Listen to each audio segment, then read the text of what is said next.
He just kept hitting me and hitting me and hitting me. It finally came to the point where I couldn't even feel it anymore. Just like most high school relationships go, Madison and her boyfriend met in this exact classroom Madison's sophomore year. And in the beginning, everything seemed to be smooth sailing. He was so nice to me. He made me feel like I was literally the only girl in the world. He was perfect, I thought. Stand-up guy, just like every guy, that teenage kid that come meets his dad, nervous. Their relationship was one that some envied and would hope to have someday.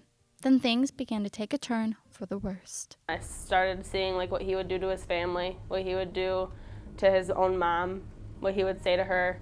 And then it started to come off on me, like things that he would say to me, and I thought it was just a joke. What started out as insults and constant verbal bashing soon became physical, and it all started with a small argument at Buttercup Beach. He slapped me, and I looked at him like, and I could not believe that he just put his hands on me. The person that I loved and trusted with everything just hit me. And we went back to his mom's house, and he's just like, "You're not allowed to tell anybody what happened." And I said, "Okay, I won't tell anybody." Not long after that, the young couple moved in together. I was so excited. Like, I was just like, maybe this is gonna be great for us. Maybe like everything will stop happening. Maybe we'll get along great. It will fix our relationship. But after 2 years, the abuse never stopped and just kept escalating as time went on.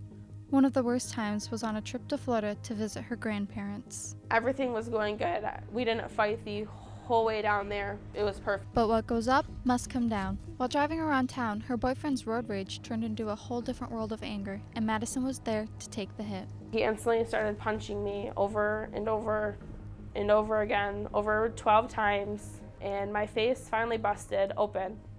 And blood went all over my parents' car, all over him, all over me. Once the bruises finally set in, Madison realized these ones would not be so easy to cover.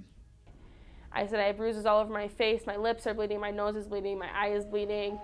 I said, what do you expect me to go in there and say to my 90-year-old great-grandma and my 60-year-old grandma?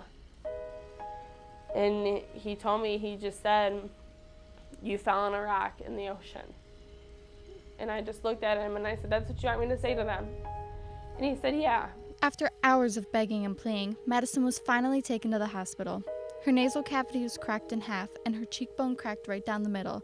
She had to have 6 stitches under her eye, and she still has problems with it to this day. This was the breaking point for Madison, and 2 weeks later, she finally left him. It's more common than people realize. A lot of your high schoolers tend to hide this domestic abuse because they're ashamed of it or they don't really know what's going on. Studies show that 1 out of every 3 teens in America will be in an abusive or unhealthy relationship. I thought to myself, I said, I'm gonna die. Nobody should have to feel that. No parent should have to hear that come out of their child's mouth, that they felt like they were gonna die. She's had a really tough time. And I felt horrible. I didn't know what to do or what to say. It was a rough journey for Madison, but once she spoke up, she gained her freedom.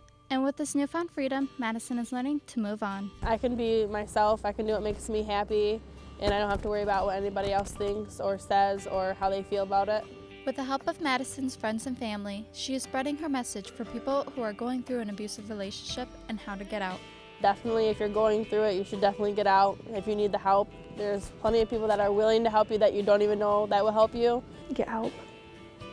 Get help. Seek out a counselor.